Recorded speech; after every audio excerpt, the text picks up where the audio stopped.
పులివెందుల శాసనసభ్యులు, మాజీ ముఖ్యమంత్రి, జెండా వందనం కూడా ఎగరవేయడానికి ఇష్టపడనటువంటి పులివెందుల శాసనసభ్యులు ప్రతిపక్ష హోదా ఇస్తేనే అసెంబ్లీకి వస్తానని అడుక్కునేటటువంటి ఒక వ్యక్తి. అదే మాదిరిగా మాజీ ముఖ్యమంత్రి జగన్మోహన్ రెడ్డి గారు, ఈయన అధికారంలో ఉండగా కనీసం మంత్రులకు కూడా అపాయింట్మెంట్ ఇవ్వకుండా ఆయన ఎంత బిజీగా ఉన్నారో మనందరికి కూడా తెలుసు. అధికారం పోయిన తర్వాత వార్డు మెంబర్లని కాదు కదా, కనీసం వార్డు స్థాయి గ్రామ స్థాయి కార్యకర్తలను కూడా పిలిచి మన ప్రభుత్వం ఉంటే అట్లా చేసేవాడిని ఇట్లా చేసేవాడిని పచ్చి అబద్ధాలు చెప్తున్నటువంటి జగన్మోహన్ రెడ్డి గారి ఈరోజు భీమవరం నుండి కొంతమంది వచ్చారట. ఆ భీమవరం వారితో మాట్లాడుతూ కూటమి ప్రభుత్వం మీద, చంద్రబాబు నాయుడు గారి మీద విమర్శలు చేస్తూ ఉన్నారు.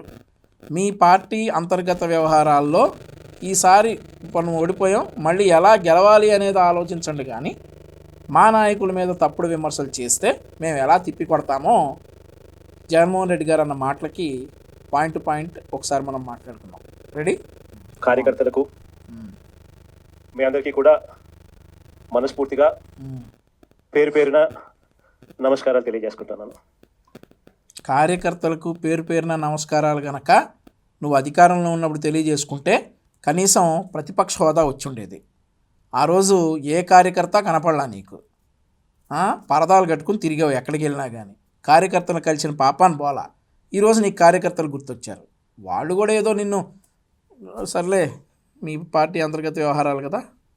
ఈరోజు మనమంతా కూడా దాదాపుగా 2 సంవత్సరాలు చంద్రబాబు నాయుడు గారు ప్రభుత్వం వచ్చి 2 సంవత్సరాలు అయిపోవస్తా ఉంది. ఇక మరో 3 సంవత్సరాల్లో మాత్రమే మిగిలి ఉన్న పరిస్థితులు కనిపిస్తా ఉన్నాయి. ఈ 2 సంవత్సరాలలో చంద్రబాబు నాయుడు గారి వల్ల ప్రజలకు కానీ, అక్క చెల్లెమ్మలకు కానీ, మరీ ముఖ్యంగా ప్రజల్లో ఉన్న అక్క చెల్లెమ్మలకు కానీ, ప్రజల్లో భాగంగా ఉన్న రైతన్నలకు కానీ, ప్రజల్లో భాగంగా ఉన్న మరీ ముఖ్యంగా యువతకు కానీ, ఏ ఒక్క సెక్షన్కి అయినా కూడా కనీసం ఒక్క మంచన్నా జరిగిందా అని చెప్పి నేను అడుగుతా ఉన్నాను ఈరోజు. ఆంధ్రప్రదేశ్ రాష్ట్రంలో నీకు, నిన్ను నమ్ముకున్నటువంటి నీ పార్టీ నాయకులకు తప్ప మిగిలిన వాళ్ళందరికీ మంచి జరిగింది. యువతకు ఉద్యోగాలు వస్తూ ఉన్నాయి, మహిళలకు భద్రత ఏర్పడింది, రైతులకి చక్కగా వారి పంట వారి వద్దే కొన్న 48 గంటల్లోనే వారి అకౌంట్లో డబ్బులు పడతా ఉన్నాయి, మహిళలకు ఉచిత బస్సు ప్రయాణం ఏర్పడింది, ఉచిత సిలిండర్లు వస్తూ ఉన్నాయి. ఆ తర్వాత విద్యార్థులకి ఎంతమంది బడికి వెళ్తే అంతమందికి తల్లికి వందనం వస్తూ ఉంది. అందరూ కూడా చాలా సుఖ సంతోషాలతో ఉన్నారు, ఒక్క నువ్వు నీ పార్టీ నాయకులు తప్ప. మీకు ఇలానే కంటిన్యూ అవుతుంది. మీకు ఇక రియలైజ్ అవ్వకపోతే మీకు సంతోషం అనేటటువంటి మాటని మీరు కనీసం టీవీలోనో లేదంటే బుక్స్లో కూడా చూడలేనటువంటి పరిస్థితి వస్తుంది. కాబట్టి ఇక రియలైజ్ అయ్యి, ఇక మీ పార్టీ రాదు అనేటటువంటి సిద్ధాంతాన్ని రియలైజ్ అయ్యి ఏదన్నా ఇప్పటికైనా కానీ కనీసం ప్రతిపక్ష హోదా వచ్చేలాగైనా పోరాడాలని చెప్పి ప్రజలందరూ అనుకుంటా ఉన్నారు. ప్రజలందరూ చాలా సంతోషంగా ఉన్నారు. ఏ ఒక్క సెషన్ కూడా సంతోషంగా లేరని అన్నావు కదా, అందరూ సంతోషంగా ఉన్నారు, ఒక్క నువ్వు తప్ప. వృద్ధులు సంతోషంగా ఉన్నారు, 4,000 రూపాయల పెన్షన్ సింగిల్ స్ట్రోక్ తోటి అందుకుంటా ఉన్నారు. యువతకి 20 లక్షల ఉద్యోగాలు హామీగా ఉపాధి కల్పించేటటువంటి భాగంలో రకరకాల కంపెనీలు, నువ్వు తరిమేసినటువంటి కంపెనీలు కూడా వెనక్కి వస్తున్నటువంటి పరిస్థితి. మహిళలు చాలా సంతోషంగా ఉన్నారు, రైతులు సంతోషంగా ఉన్నారు, చిన్నపిల్లలు చాలా హ్యాపీగా స్కూల్కి వెళ్తూ ఉన్నారు. వాళ్ళందరి గురించి నువ్వేం వర్రీ అవ్వద్దు, నీ బాధ నువ్వు పడు, నీ నాయకుల బాధని నీ నాయకులను ఓదార్చు. అర్థమవుతుందా? అందరూ చాలా సంతోషంగా ఉన్నారు, ఒక్క జగన్మోహన్ రెడ్డి తప్ప. ఎందుకంటే చంద్రబాబు నాయుడు గారు అధికారంలోకి వచ్చిన తర్వాత జరిగింది ఏమిటి అని చెప్పి ఒకసారి మనం వెనక్కి వెళ్ళి బేరీజు వేసుకుంటే జరిగింది ఏమిటి అని అంటే, ఇంతకుముందు మన ప్రభుత్వంలో ఉన్న పథకాలన్నీ కూడా రద్దయిపోయిన పరిస్థితి ఈ రోజు కనిపిస్తా ఉంది. అవును, మీ ప్రభుత్వంలో ఉన్నటువంటి పథకాలన్నీ కూడా రద్దయిపోయి ఈరోజు ప్రజా సంక్షేమానికి కావాల్సిన పథకాలన్నీ అమలవుతూ ఉన్నాయి. నీ ప్రభుత్వంలో నువ్వు తేవాలనుకున్నటువంటి ల్యాండ్ టైటిలింగ్ యాక్ట్ అనే పథకం రద్దయిపోయింది. నువ్వు ప్రభుత్వంలో నువ్వు తెచ్చినటువంటి నకిలీ మద్యం పథకం రద్దయిపోయి ఈరోజు ఆ జోగి రమేష్ అనే అతను బండారం బయటపడి ఆ నకిలీ మద్యం పథకం రద్దయిపోయి ఈరోజు జంగారెడ్డిగూడెం లాంటి ప్రాంతాల్లో 27 మందిని చంపేసి అదంతా కూడా ఏమన్నావు ఆ రోజు న్యాచురల్ డెత్ అని అన్నావు కదా, అట్లాంటి పథకాలే ఇప్పుడు ఆంధ్రప్రదేశ్ రాష్ట్రంలో లేవు. ఆ తర్వాత ఫోన్పే, గూగుల్ పే లాంటివంటి పేమెంట్ అప్లికేషన్స్ కూడా ఇప్పుడు లిక్కర్ షాపుల్లో వచ్చేసి లిక్కర్ డబ్బులన్నీ కూడా గతంలో నీ సొంత జేబులోకి వెళ్ళినట్లుగా ఇప్పుడు ఆ పరిస్థితి లేదు. ఆ లిక్కర్ డబ్బులన్నీ కూడా ఈరోజు చక్కగా ప్రజల ఖాతా అయినటువంటి ప్రభుత్వం ఖాతాలోకి పడతా ఉన్నాయి. సో ఆ పథకం రద్దయిపోయింది. ఆ తర్వాత ఇసుక మాఫియా పథకం ఉంది కదా, నువ్వు ఉన్నప్పుడు ఈ మాఫియా అడిగితేనే కదా నువ్వు వరప్రసాద్కి శిరోముండం చేయించావు. ఆ పథకం కూడా రద్దయిపోయి ఇప్పుడు ఉచిత ఇసుక వస్తూ ఉంది. ఆ తర్వాత ఇట్లాంటి పథకాలన్నీ కూడా ఏదైతే నువ్వు గతంలో తీసుకొచ్చినటువంటి ప్రజా వ్యతిరేక పథకాలన్నీ కూడా రద్దయిపోయి ఈరోజు ప్రజా సంక్షేమ పథకాలన్నీ కూడా అమలవుతూ ఉన్నాయని చెప్పేసి రాష్ట్ర ప్రజలందరూ కూడా అనుకుంటున్నటువంటి మాట. ఇంకో పథకాలు ఏంటంటే ఇట్లాంటి పథకాలన్నీ కూడా తమరు తెచ్చినటువంటి దరిద్రమైన పథకాలన్నీ కూడా రద్దయిపోయి ఈరోజు ప్రజల అభిష్టం మేరకు ప్రజలు కోరుకునేటటువంటి పథకాలన్నీ కూడా చాలా చక్కగా అమలవుతూ ఉన్నాయి. సో నువ్వు అస్సలు బాధపడొద్దు, ప్రజలెవరూ కూడా బాధపడటం లేదు. అందరూ కూడా కూటమి ప్రభుత్వం ఇచ్చేటటువంటి పథకాలతో చాలా సంతోషంగా ఉన్నారు. అదే నీ బాధకు కారణం అని తెలుసు, కానీ తప్పదు. ఇక నువ్వు కూడా అలవాటు చేసుకుని నువ్వు కూడా సంతోషంగా ఉండాలనేది మేము కోరుకుంటా ఉన్నాం. ఇంతకుముందు ఒక మాట అంటే ఒక మాట మీద నిలబడే నాయకత్వం ఉండేది అన్నా.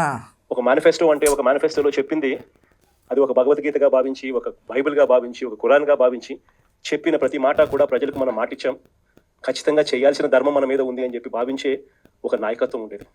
అన్న అసలు అంత సిగ్గు లేకుండా అబద్ధాలు ఎలా చెబుతావన్నా జగనన్న? అంత సిగ్గు లేకుండా నా అబద్ధాలు చెప్పేది? మాటిచ్చి మాట మీద నిలబడ్డావా? సిపిఎస్ వారం రోజుల్లో రద్దు చేస్తానన్నావు, నిలబడ్డావా? ప్రతి సంవత్సరం జాబ్ క్యాలెండర్ ఇస్తానన్నావు, చేసావా? డిఎస్సి పెడతానన్నావు, పెట్టావా? ఆఖరికి 3 సంవత్సరాలు అత్యంత తక్కువ టైంలో ఉన్నటువంటి కిరణ్ కుమార్ రెడ్డి గారు కూడా ఒక డిఎస్సి పెట్టారు కదా. నువ్వు 5 సంవత్సరాలు ఎలాగబెట్టి ఒక డిఎస్సి అన్నా పెట్టావా? మాట మీద నిలబడ్డావా? 45 ఏళ్ళకే పెన్షన్ ఇస్తానన్నావు, ఇచ్చావా? 3,000 రూపాయలు పెన్షన్ ఇస్తానని చెప్పి ఆ పెన్షన్ని 3,000 చేయడానికి నీకు 5 సంవత్సరాలు పట్టింది, అవునా కాదా? మద్యపాన నిషేధం చేసి ఈసారి ఓట్లు అడుగుతానని చెప్పి మద్యపానం తాగే వారి ఆదాయాన్ని కూడా నువ్వు తాకట్టు పెట్టి అప్పులు తెచ్చుకున్న మాట వాస్తవం కాదా? నువ్వా మాట మీద నిలబడేది? నువ్వా మేనిఫెస్టో గురించి మాట్లాడేది? అసలు అంత నిస్సిగ్గుగా, అంత సిగ్గు లేకుండా అబద్ధాలు ఎలా చెప్పాలనిపిస్తుంది జగనన్న నీకు? అబద్ధం అంత అసలు కొంచెమన్నా కూడా, కొద్దిగా కూడా అసలు మోమాట పడకుండా వాస్తవాలను కూడా ఇంత కాన్ఫిడెంట్గా చెప్పాం కదా జగనన్న. వాస్తవాలను కూడా ఎవడు ఇంత కాన్ఫిడెంట్గా చెప్పండి, నువ్వు అబద్ధాలు ఎలా చెప్పగలుగుతున్నావు అంత కాన్ఫిడెంట్గా? ఒక మాట, ఒక పాలకుడు నోట్లో నుంచి ఒక మాట వస్తే ఆ మాట ఖచ్చితంగా నిలబెట్టుకోవాలని తపన, తాపత్రయం పాలనలో కనిపించింది. అదేలే. అలాంటి మన పాలన నుంచి క్రమం తప్పకుండా ప్రతి నెల కోవిడ్ లాంటి సమస్యలు ఎన్ని ఎదురైనా కూడా ఏ రోజు కూడా మనం మన సమస్యలను చెప్పి ప్రజలకు ఇది ఎగరగొట్టాలని చెప్పి ఏ రోజు ఆలోచన జరగలేదు మన ప్రభుత్వ హయాంలో.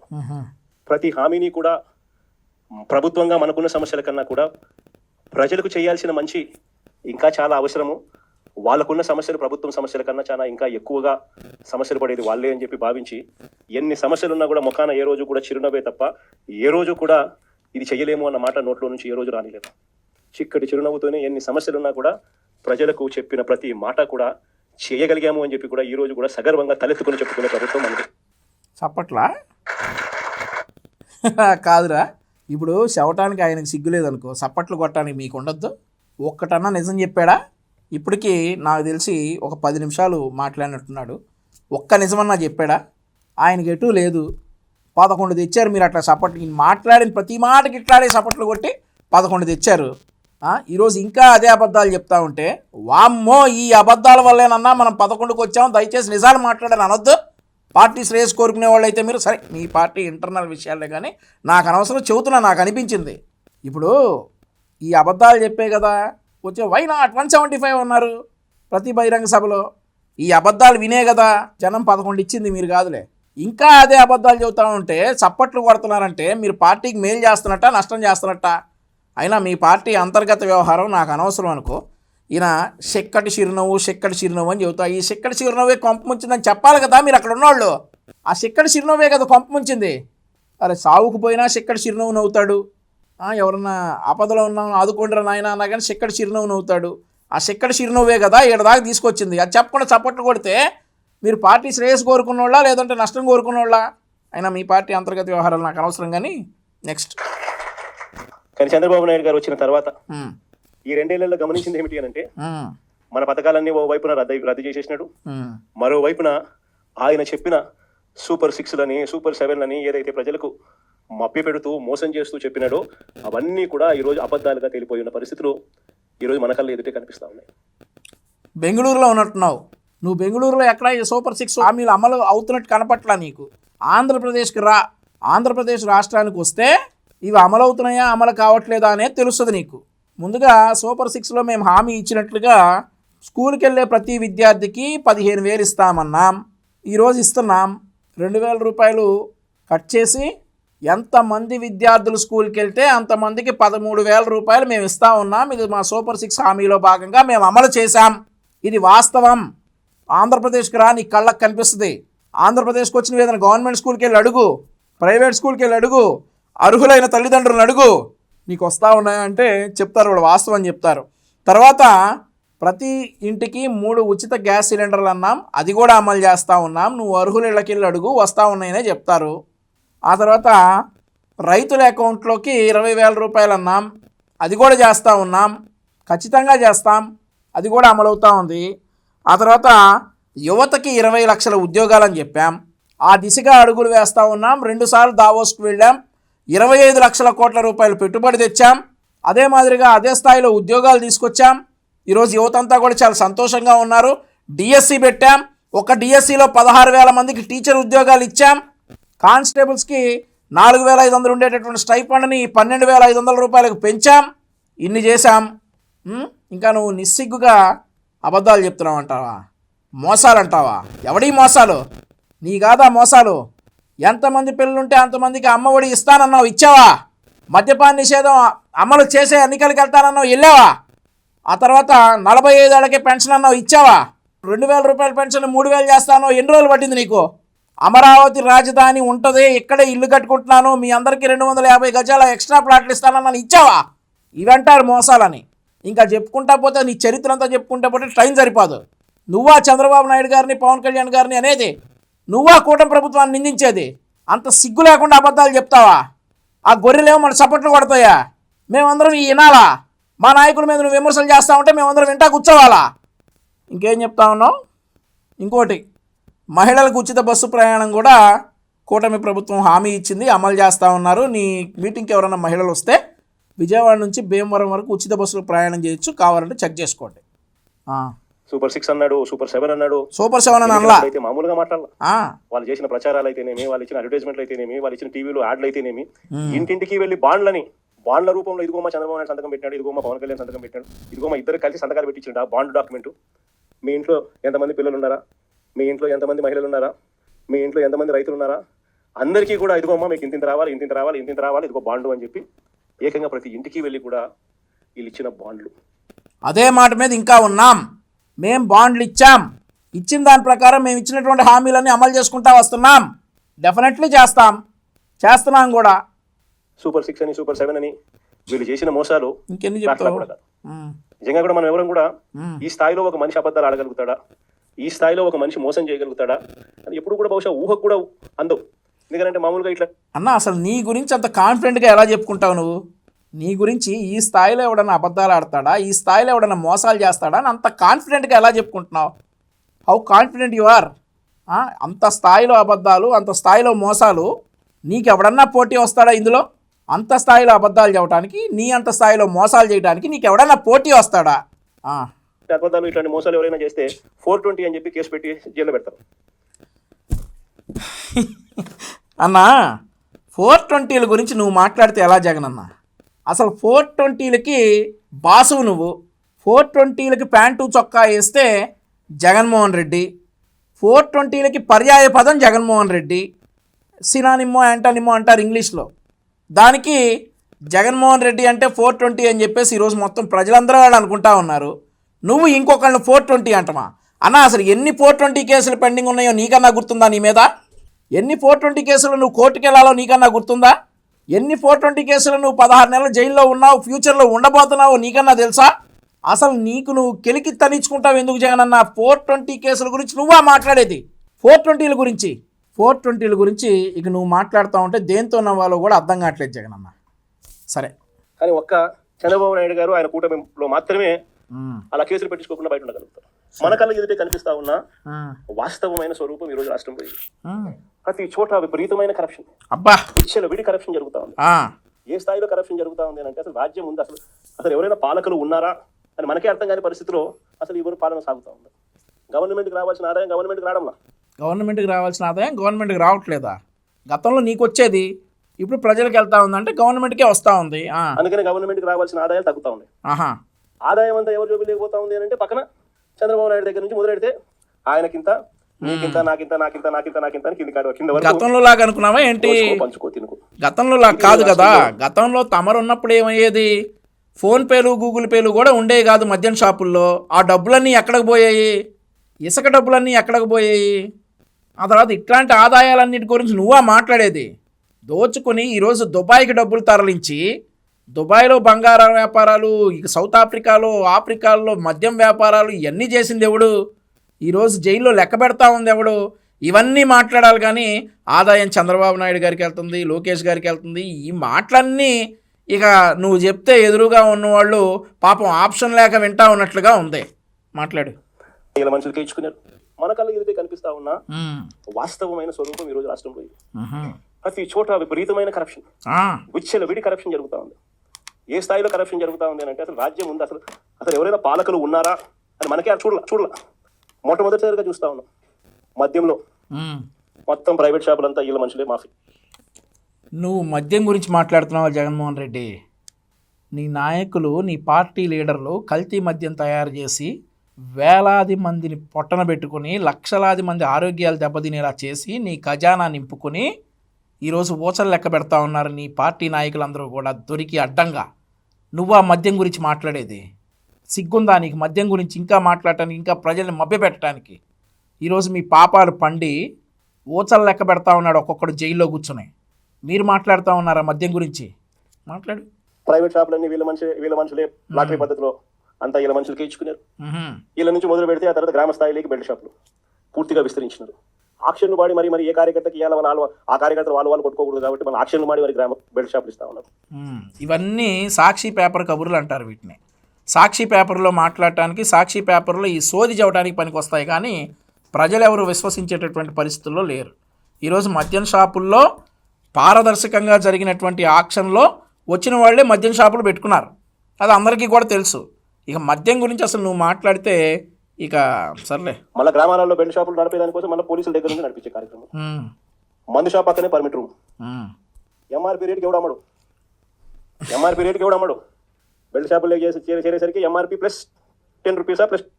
అన్నా నాకు తెలిసి ఒక బ్రాండు, ఎందుకంటే మా ఊర్లో మా కుర్రోళ్ళు ఎక్కువగా తాగేటటువంటి బ్రాండు మ్యాన్షన్ హౌస్. అది నువ్వు ముఖ్యమంత్రిగా ఉండగా 150 రూపాయలు ఏమో అడ్డంగా దోచుకునేవాడు. మళ్ళీ వెళ్ళి అక్కడ స్కాన్ చేసి కొడతామంటే లేదు, ఓన్లీ క్యాష్ ఇచ్చి ఆ 150 రూపాయలు మ్యాన్షన్ హౌస్ బాటిల్ కొనుక్కోవాల్సి వచ్చేది. ఈరోజు అదే బాటిల్ 790 రూపాయలు 750 రూపాయలకు వచ్చింది. ఎవడన్నా దోచుకుంది ఇప్పుడు?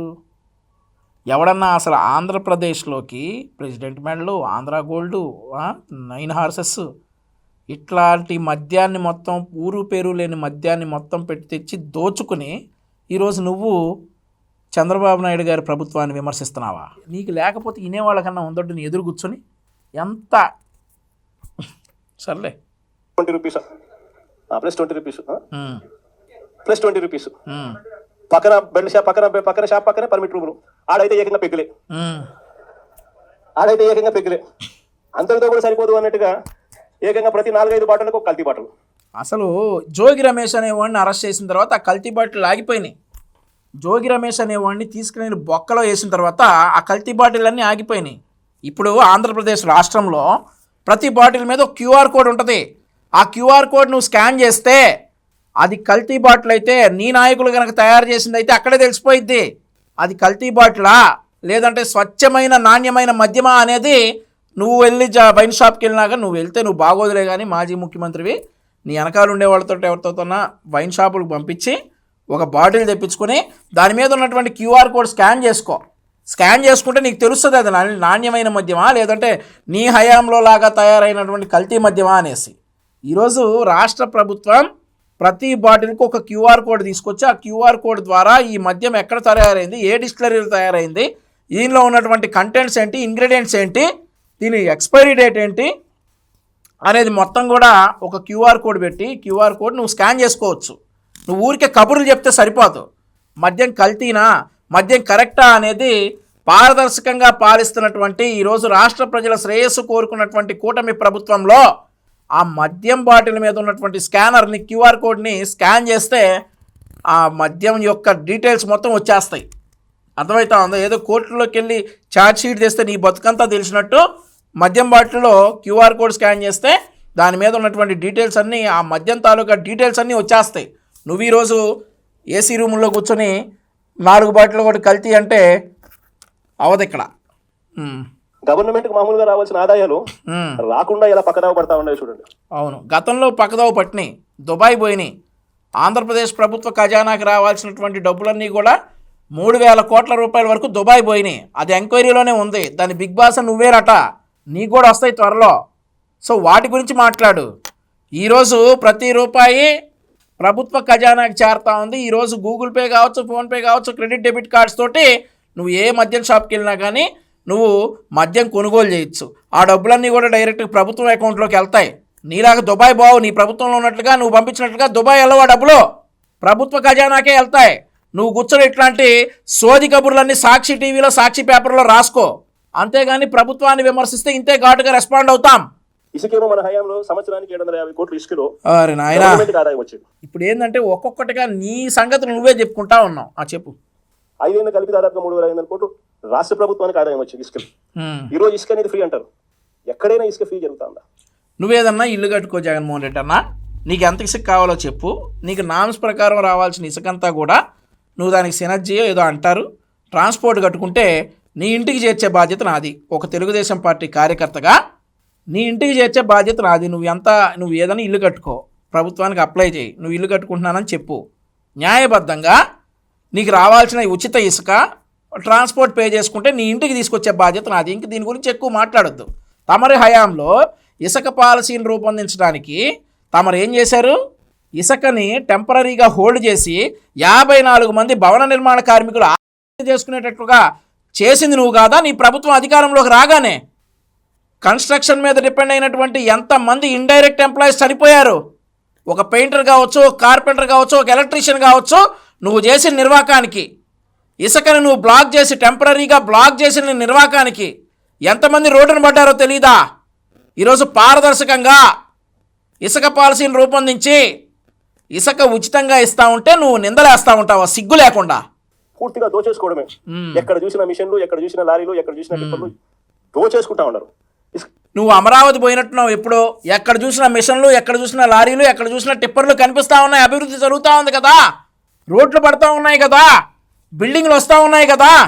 అవన్నీ చూసి నువ్వు దోచుకుంటున్నారు అనుకుంటున్నావు. అందరు నీలాగుంటారు నువ్వు అనుకుంటా ఉన్నావు. అమరావతిలో అభివృద్ధి జరుగుతూ ఉంది. ఈరోజు ఆ ఇసుకలు, ఆ టిప్పర్లు, ఆ లారీలు ఉంటాయి మరి అక్కడ. అవన్నీ చూసి దోచుకుంటున్నారు అనుకుంటే ఎట్లా? అందరు నీలాగుంటారు అనుకుంటున్నావా? చూస్తే రేటు చూస్తే మనకన్నా డబుల్ రేట్ అమ్ముతా ఉన్నాం. మన ప్రభుత్వ హయాంలో అమ్మిన దానికన్నా డబుల్ రేట్ అమ్ముతాం. రాష్ట్ర ప్రభుత్వానికి రావాల్సిన ఆదాయం 0. సిలికా, క్వాడ్స్, లాటరైట్, మీ ఇష్టం ఏ మెనులైనా ఏదన్నా చేసుకో, అన్నిట్లోనూ లూటి. రాష్ట్ర ప్రభుత్వానికి సంబంధించిన ఆదాయాలు రాష్ట్ర ప్రభుత్వానికి రావు. మన సంక్రాంతికి అయితే హైలైట్. నిజంగా అసలు ప్రభుత్వమా జంగల్ రాజ్యమా ఇదే అని చెప్పి అనిపించే విధంగా జరిగింది. నిజంగా జంగల్ రాజ్యం అనేది మామూలుగా ఎప్పుడు చూసింటాం మనం. ఎందుకు చూడలేదు జగన్ అన్న? సొంత పార్టీని ఎంపీని తీసుకుని వెళ్ళిపోయి కాళ్ళు కందేలా కొట్టిందాన్ని ఏమంటారు? జంగల్ రాజ్యం అనరా?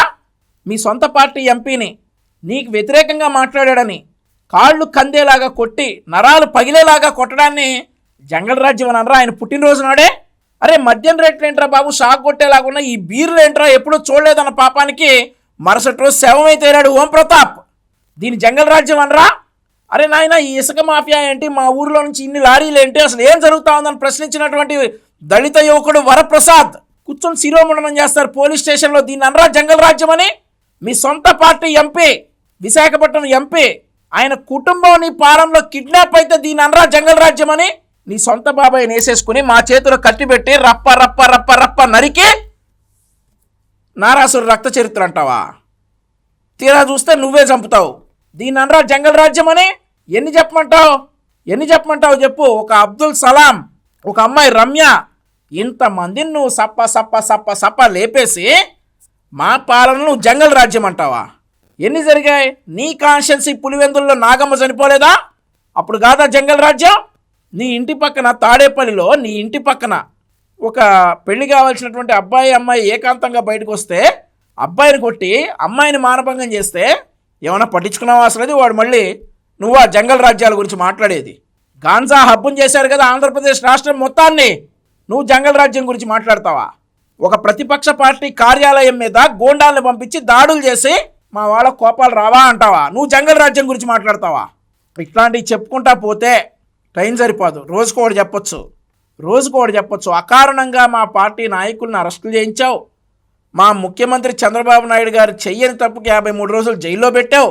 అరే ఇవన్నీ కాదు జగనన్న, అసలు నీ సొంత చెల్లెలు పసుపు చీర కట్టుకుంటే ఏడ్చినటువంటి నీ పాలన కాదా జంగల్ రాజ్యం?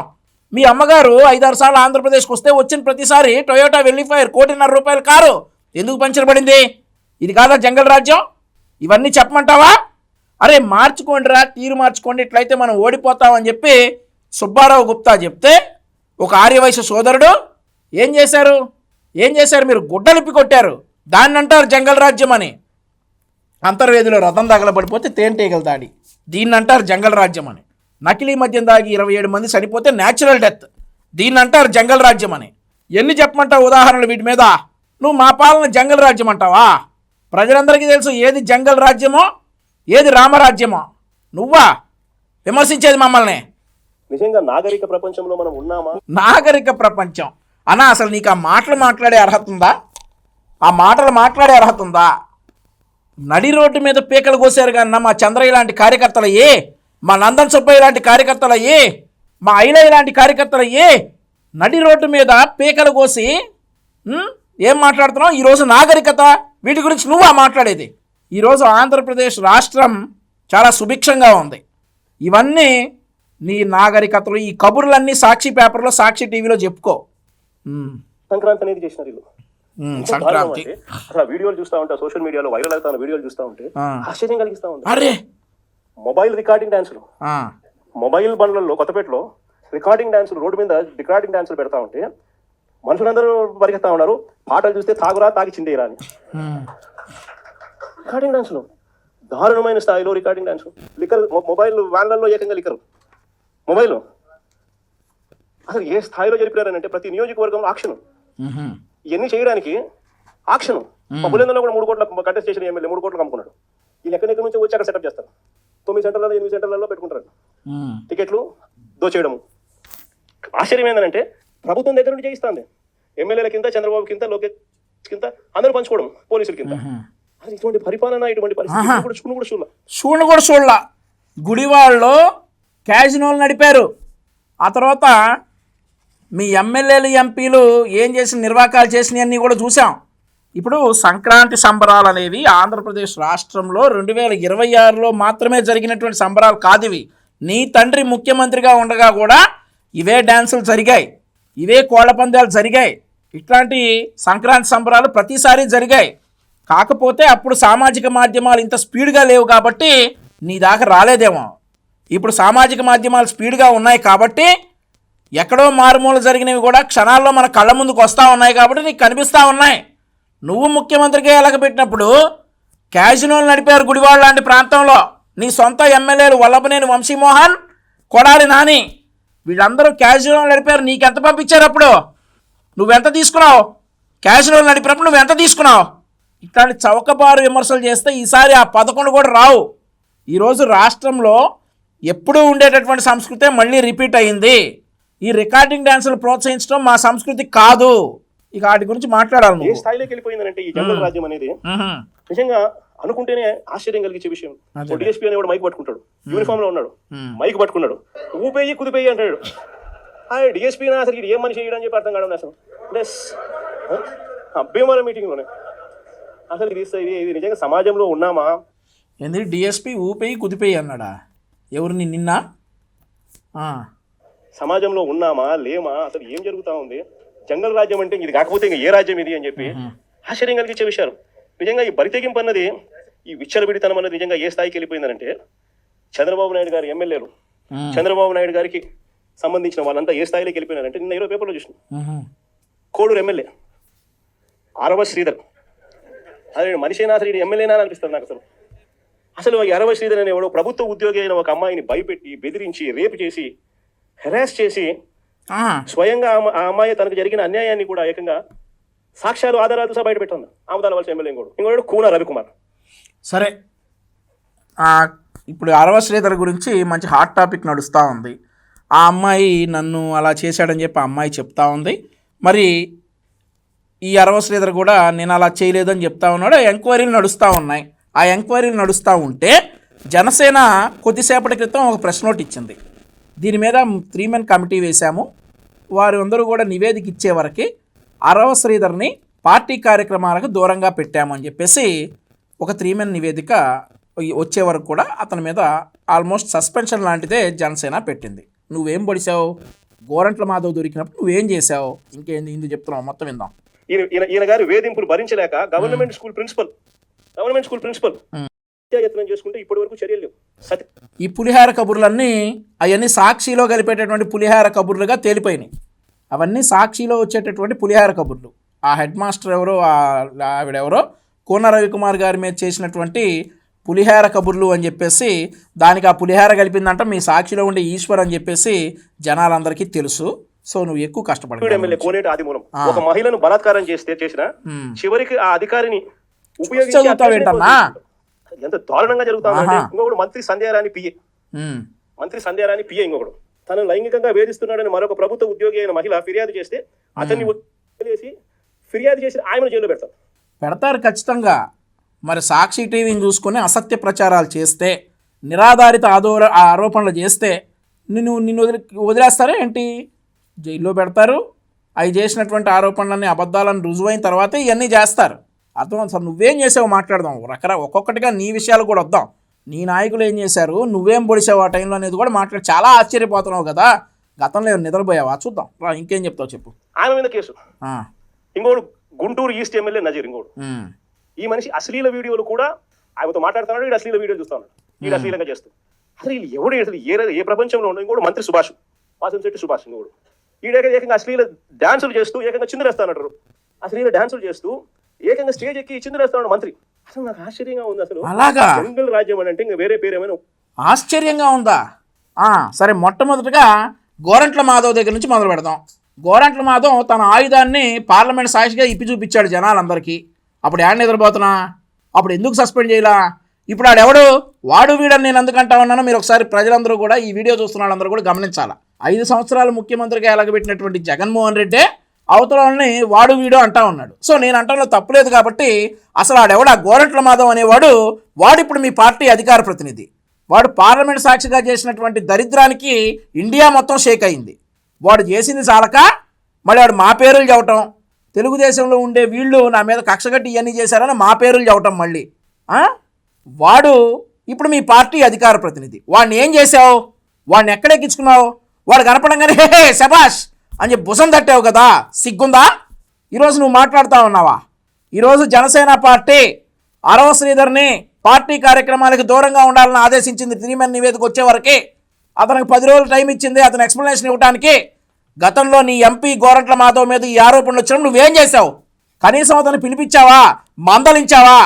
ఈరోజు నువ్వు అంత సిగ్గు లేకుండా మళ్ళీ మా పార్టీల గురించి, కూటమి పార్టీల గురించి విమర్శిస్తావా?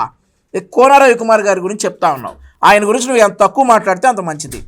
ఆయన గురించి ఎంత తక్కువ మాట్లాడితే అంత మంచిది. ఆయనకి తిక్కరేగిందంటే నీ బతుకు మొత్తం బయట పెడతాడు. కోన రవికుమార్ చాలా డేంజరస్ మనిషి. ఎంత మృదువుగా, ఎంత సాఫ్ట్గా ఉంటాడో ఆయన చెయ్యనటువంటి పనులకి ఆయన విమర్శిస్తే అంత క్రూయల్గా మారిపోతాడు. నీ బతుకు మొత్తం నీ కాలేజీ దగ్గర నువ్వు ఏమేమి కరకార్యాలు చేసావో మొత్తం బయట పెడతాడు. ఆయన చెయ్యనటువంటి పని ఆవిడ ఎందుకు చేసిందో తెలుసు, అక్కడ ఏం జరిగిందో తెలుసు, అంతా కూడా ప్రజలకు క్లియర్గా సాక్ష్యాధారాలతో సహా ఆ రోజు నిరూపితమయ్యాయి. నువ్వు ఇంకా కోన రవికుమార్ గారి గురించి మాట్లాడితే మా కోన రవికుమార్ చాలా క్రూయల్గా మారిపోతాడు చెప్తున్నాను నీ మీద. ఆయన సాఫ్ట్గా ఉన్నంత వరకే సాఫ్ట్గా ఉంటాడు. క్రూయల్గా మారిపోయాడు తట్టుకోలేవు కోన రవికుమార్ గారిని నువ్వు.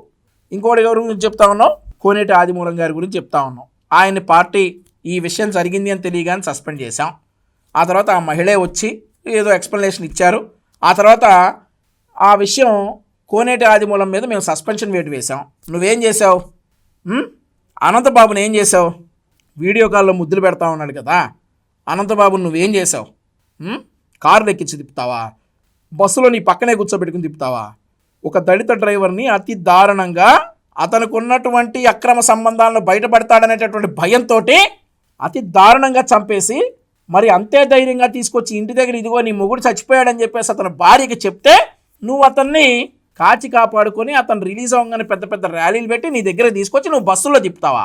నువ్వు ఈరోజు మా ప్రభుత్వంలో ఉన్నటువంటి మా ఎమ్మెల్యేల గురించి మాట్లాడతావా? ఆ తర్వాత ఏంటి ఈయన డ్యాన్సులు వేసాడా? ఎవరు? సుభాష్, వాసంశెట్టి సుభాష్ డ్యాన్సులు వేసాడా? నీకు బాగా ఇబ్బందిగా ఉందా? అంబటి రాంబాబు ఏం చేస్తా ఉన్నాడు? ముగ్గులు వేస్తా ఉన్నాడా? వంట చేస్తా ఉన్నాడా? అంబటి రాంబాబు ఒకటికైనా ఏంటి సంబరాలు చేసుకునేటటువంటి ఆప్షన్ ఉంది. అంబటి రాంబాబు వాడేమన్నా డ్యాన్సులు వేయకుండా ఏం చేశాడు? ముగ్గులు వేసాడా? ఇంకేమన్నా వంట చేశాడా? వాడు కూడా డ్యాన్సులే కదా వేసింది వాడు కూడా. వాడిని ఏమనవా నువ్వు? గోరంట్ల మాధవ్ గాడిని ఏమనవు, అనంతబాబు గాడిని ఏమనవు, అంబటి రాంబాబు గాడిని ఏమనవు. ఈ సర్లే ఎందుకులే కానీ ఇంక అంతకంటే బూతులు వద్దులే కానీ, నీకు సిగ్గు లేకపోతే మాకు ఉండాలి కదా.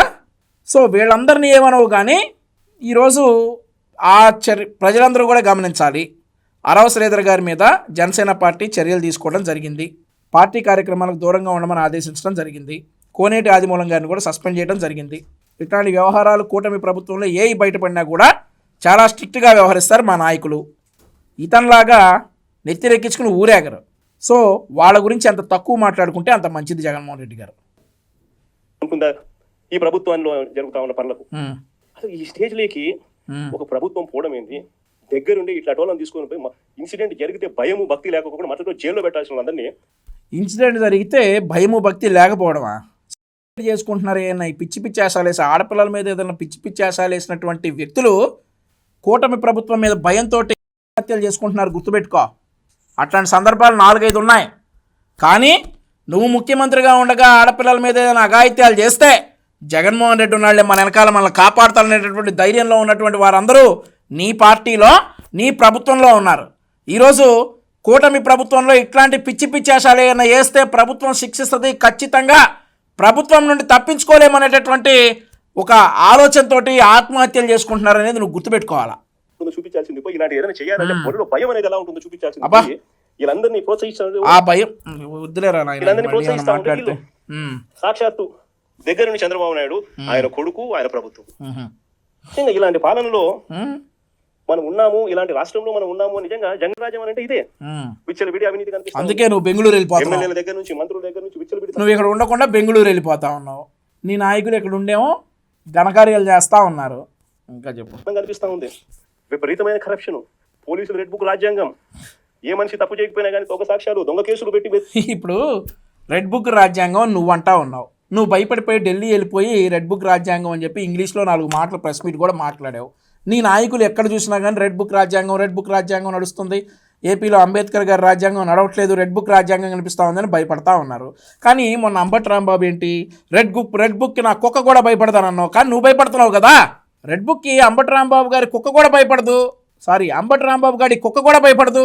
నువ్వు భయపడతా ఉన్నావు రెడ్ బుక్కి. ఎందుకంత భయం? నువ్వు తప్పు చేయకపోతే రెడ్ బుక్ ఎందుకంత భయం నీకు? ఇస్తా ఉన్నారు, తీసుకొని పోతున్నారు, అరెస్టులు చేస్తా ఉన్నారు. ఒకవైపున ఇవన్నీ, మరోవైపు చూస్తే ఎన్నికలప్పుడు చెప్పినటువంటి అబద్ధాలు, అన్ని మోసాలు. మరోవైపున మంచి పథకాలన్నీ రద్దు. ఇంకోవైపు చూస్తే వ్యవస్థలన్నీ కొలాప్స్. ఈ మాదిరిగా సాగుతా ఉంది చంద్రబాబు నాయుడు. నిద్రలే జగన్మోహన్ రెడ్డి, నిద్రలేసి వాస్తవాల్లోకి రా. వ్యవస్థలు కొలాప్స్ అయ్యాయా? వ్యవస్థలు ఇప్పటికి పటిష్టం అవుతా ఉన్నాయా?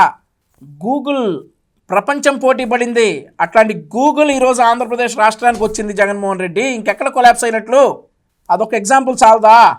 ఈరోజు మన రాష్ట్రానికి ఒక రాజధాని ఏర్పడతా ఉంది. ఆ రాజధానిలో క్వాంటమ్ వ్యాలీ వస్తూ ఉంది. ఆ రాజధానిలో బిట్స్ పిలానీ వస్తూ ఉంది. ఇక నువ్వు కొలాప్స్ అని చెప్పి ఈడ కూర్చొని చెప్తే అవదు. ప్రజలు నమ్మే పరిస్థితుల్లో లేరు. ఈరోజు సాక్ష్యాలతో వాస్తవాలతో కూటమి ప్రభుత్వం ముందుకెళ్తా ఉంది. దుర్మార్గమైన పాలన మధ్య వైఎస్ఆర్సీపీ కార్యకర్తలు ప్రజల తరపున నిలబడే ఒక గొప్ప యజ్ఞం చేస్తా ఉన్నారని చెప్పి అరే నాయన, వైఎస్ఆర్సీపీ కార్యకర్తలు ఎంత లోపల ఇంట్లో కూర్చుంటే రాష్ట్ర ప్రజలు అంత శ్రేయస్కరంగా ఉంటారు. వైఎస్ఆర్సీ నాయకుడు వాడెవడో కొండారెడ్డి అంట, వైజాగ్లో గాంజా అమ్ముతా దొరికాడు. వైఎస్ఆర్సీ నాయకులందరూ కూడా ఇట్లాంటి వ్యవహారాలన్నీ ఆపేసి ప్రశాంతంగా అన్నీ మూసుకొని ఇంట్లో కూర్చుంటే రాష్ట్ర ప్రజలకు శ్రేయస్కరం అని చెప్పేసి ప్రజలందరూ కూడా అనుకుంటున్నటువంటి మాట. చెప్పు. ఇలాంటి పాలన మధ్య ప్రజలకు నిజంగా వైఎస్ఆర్సీపీ పార్టీ అవసరం ఉంది. అమ్మో, ప్రతి కష్టంలోనూ మనకు ప్రజలకు తోడుగా ఉండాల్సిన ధర్మం మన మీద ఉంది. కాబట్టి నేను మీ అందరికీ కూడా ఒకటే చెప్తా ఉన్నా, చెప్పు. చూస్తా 2 ఏళ్ళు అయిపోయింది. ఆహా. ఇంకా కన్ను మూసుకుని కన్ను తెరిచేసరికి ఇంకా 3 ఏళ్ళే ఉంది. ఈ 3 ఏళ్లలో కూడా ఇంకొకటిన్నర సంవత్సరం గడిస్తే ఆ తర్వాత నా పాదయాత్ర కూడా స్టార్ట్ అవుతుంది. ఆహా, దానికోసమే ఎదురు చూస్తూ ఉన్నాం. నీ పాదయాత్ర కోసమే ఎదురు చూస్తూ ఉన్నాం. నీ పాదయాత్రలో మేమేసినటువంటి బంగారం లాంటి రోడ్ల మీద నువ్వు నడుచుకుంటా వస్తూ ఉంటే ప్రజలు నిన్ను క్వశ్చన్ చేస్తారని చెప్పి మేము కూడా ఎదురు చూస్తూ ఉన్నాం. నీ పాదయాత్రలో నువ్వు గతంలో ఇచ్చిన హామీలన్నీ కూడా ఏం చేసావు జగన్మోహన్ రెడ్డి అని చెప్పి నిన్ను అందరూ కూడా ప్రశ్నిస్తారని చెప్పి మేము ఎదురు చూస్తూ ఉన్నాం. ఒకసారి నా పాదయాత్ర కూడా స్టార్ట్ అయిందంటే ఆ తర్వాత మరో 1.5 సంవత్సరం పూర్తిగా ఇంకా ప్రజల్లోనే దాదాపుగా 150 నియోజకవర్గాల పైసలకి తిరుగుతాం. అవును, 150 నియోజకవర్గాల పైచీలకు తిరుగుతాం, ప్రజల్లోనే ఉంటాం. రోజు ఏదో ఒక నియోజకవర్గం నుంచి కాన్స్టిట్యూన్సీలో ప్రజల ఉప్పెను చూపిస్తూ పబ్లిక్ మీటింగ్ లో ప్రజా సమస్యలు లేవనెత్తు చంద్రబాబు నాయుడు కడిగేస్తూ పోతున్నాయి. కడిగేస్తూ పోతాం. పాపం అప్పుడు దాకా ఆయన కడుక్కోడు, మరి నువ్వు వచ్చి కడగాలి. సరే, చంద్రబాబు నాయుడు గారిని కడిగేస్తూ పోదువులే కానీ మధ్య మధ్యలో కోర్టుకు కూడా వెళ్ళాలి. ఈలోపు జైల్లో పడితే మరి అక్కడ నుంచి బెయిల్ తెచ్చుకోవాలి. ఆ తర్వాత 2029లో ఇవన్నీ నువ్వు తిరిగిన తర్వాత ఎన్నికలు వస్తాయి. ఎన్నికలు వచ్చిన తర్వాత మళ్ళీ కూటమి ప్రభుత్వం ఏర్పడుతుంది. ఆ తర్వాత చక్కగా 5 సంవత్సరాలు జాతీయ జెండాలు కూడా ఎగరేసుకోకుండా నువ్వు బెంగళూరులో నిద్రపోవచ్చు. సాగిస్తా ఉన్న ఈ పాలన ప్రతి ఇంట్లో చర్చనీయాంశంగా జరిగించాల్సిన అవసరం. ఈ పాలన ఎంత అన్యాయంగా ఉంది అనేది ప్రతి ఇంట్లో చర్చ జరగాలి. సరే, మన ప్రభుత్వ పాలనకు ఈ ప్రభుత్వానికి మధ్య తేడా ఎంత ఉంది అన్నది ప్రతి ఇంట్లో కూడా చర్చనీయాంశంగా మార్చాలి. అలా మారుస్తూ మనం ప్రతి గ్రామంలోనూ మన అనుబంధ విభాగాలు ఏదైతే మనం వేసుకుంటూ పోతున్నామో వాటి మీద పూర్తి ధ్యాస పెట్టండి. అనుబంధ విభాగాలు అన్నది సరే మన పార్టీ అంతర్గత వ్యవహారాలు కదా, ఇవన్నీ నేను జస్ట్ వింటాను కానీ నేనేం మాట్లాడలే. మళ్ళీ నేను మాట్లాడిన దగ్గర నుంచి ఏదో ఒకటి స్ట్రీమ్ లైన్ చేయాలి. వాటన్నిటినీ కూడా ఒక ఆర్గనైజ్డ్ సెక్టర్ కింద తీసుకుని రావాలి.